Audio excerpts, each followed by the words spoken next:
Welcome back to the College Sports Report. We're not done yet here at CSR, are we, Mike?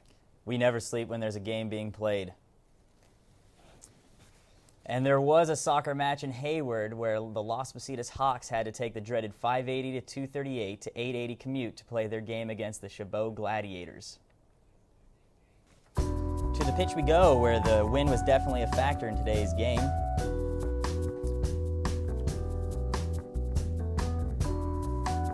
Jorge Guardado sliced through defenders to give Chabot an early one-goal lead. But with the ball deep in Chabot territory, Tyler Bell somehow finds the back of the net for the equalizer. The Hawks continue to threaten, but Chabot's Carlos Cerda makes a terrific diving stop to preserve the tie. Early in the second half, Shane Kilby blasts one by Hawks keeper for a 2-1 lead. And with a few minutes left, Junior Leonard goes up top for his second goal of the game to pad on to Chabot's lead. The Gladiators end their battle with the Hawks on top with a 4-1 victory. The Gladiators improve their record to 3-5-1, whereas the Hawks stay winless on the season at 0-9-1. Even worse for the Hawks is now they have to battle the brutal East Bay traffic to get home. Sunday, September 23rd at Cox Stadium, the San Francisco State Gators were looking to avenge last year's loss suffered at the hands of the visiting Humboldt State Lumberjacks. Now to the action. SF State trailing 1-0 to the Lumberjacks.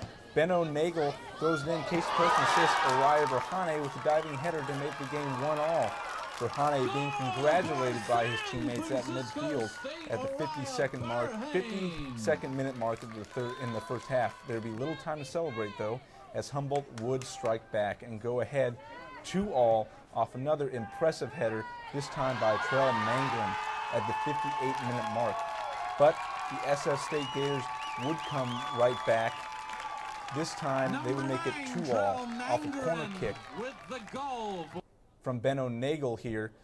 Benno Nagel puts it in for his first goal of the year, and it puts the Gators right back in the mix with less than 2 minutes left to play, 22 minutes left to play in the second half. The Gators would waste no time taking the lead less than 2 minutes after tying the game.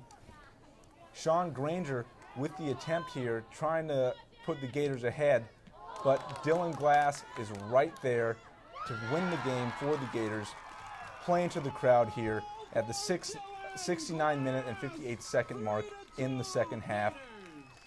Humboldt with one last attempt in the penalty box, but Gator captain Matt Peterson having none of it, knocking the ball out of the box here, ending Humboldt's hopes for the game. The win put the Gators' home record at 3-1 at home this season and put them in second place behind rival Sonoma State in the CCAA North Division. Over the weekend, a taste of Rio came to San Francisco. The Beach Soccer Festival at Ocean Beach celebrated the sport of the Brazilian culture. CSR's Trevor Cancilla was there checking out the action. This past Sunday at Ocean Beach, it was like any other pleasant weekend day. People were out in full force doing all sorts of activities. Kids were playing in the water. This girl was flying kites with her family. There were even a couple of people going horseback riding. But on this day, something else was taking over the beach: soccer. It was all part of the Beach Soccer Festival, sponsored by the Bay Area Brazilian Club. Billed as the biggest soccer event in the city's history, the festival lived up to its hype. Dozens of soccer teams were on hand to compete against one another.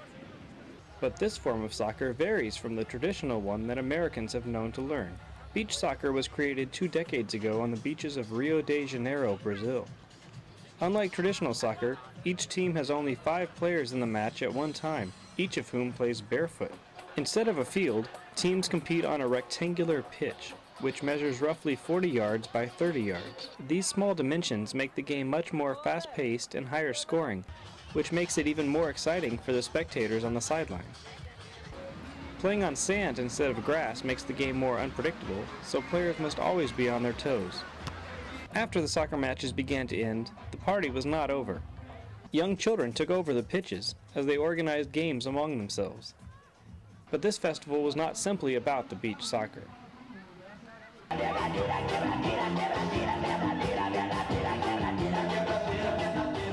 The festival was also a celebration of the Brazilian culture.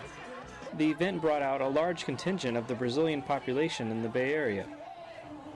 Most of the people in the crowd could be heard speaking Portuguese, the official language of Brazil. Flags of Brazil could be spotted everywhere.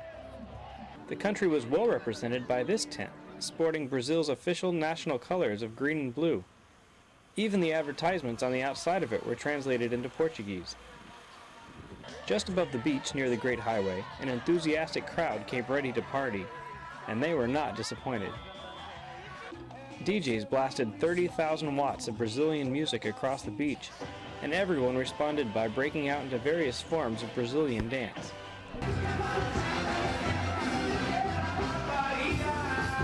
All in all, it was a fun opportunity to spread the Brazilian culture into the Bay Area. At Ocean Beach, I'm Trevor Kinsella for College Sports Report. For more information on the Beach Soccer Festival, including pictures and information on the winning team, visit their website at www.beachsoccersf.com. The College Sports Report is proud to bring you your weekend MMA update. Mixed martial arts, otherwise known as MMA, has caught the attention of mainstream sports fans across the country. This past Saturday night, the San Jose-based promotion Strikeforce held the first ever MMA event at the Playboy Mansion and was streamlined on the internet at yahoosports.com. In the heavyweight division, Daniel Puder extended his record to 6-0 after a 3-round unanimous decision victory over Richard Dalton. Strikeforce light heavyweight champion Bobby Southworth won a non-title bout via verbal submission over Bill the Butcher Mahood due to injury. Josh the Punk Thompson, Strikeforce U.S. lightweight champion, defeated Adam Lynn by technical knockout at 4 minutes 45 seconds in the opening round. Ultimate Fighting Championship veterans Joe Diesel Riggs and Eugene Jackson faced off in the 185-pound division. Riggs proved to be too powerful for the 40-year-old veteran, knocking him out with vicious ground and pound at the 3-minute 56-second mark in the first round. And in the main event, Strikeforce World Lightweight Champion and former San Francisco State wrestler Gil Melendez squared off against Shuto veteran Tetsuji Kato in another non-title fight. Melendez outpointed the Shuto vet en route to a unanimous decision win and improved his MMA record to 13-0. Strikeforce's next event is going to be held at the HP Pavilion in San Jose sometime in the middle of December. Even though we primarily cover college sports, we feel it is important to keep you up to speed on how pro teams are doing in the area. The Giants ended their disappointing season over the weekend, beating the Dodgers 11-2 with the $126 million man Barry Zito throwing 8 solid innings. But it was Barry Bonds' last game as a Giant. He didn't even suit up for the game and left many pondering how they felt about the Sluggers' team time in San Francisco. Across the Bay, the A's wrapped up their first losing season this decade, finishing 10 games under 500. It was one injury after another for the A's, with Rich Harden being out for most of the season, as well as closer Houston Street and all-star catcher Mike Piazza.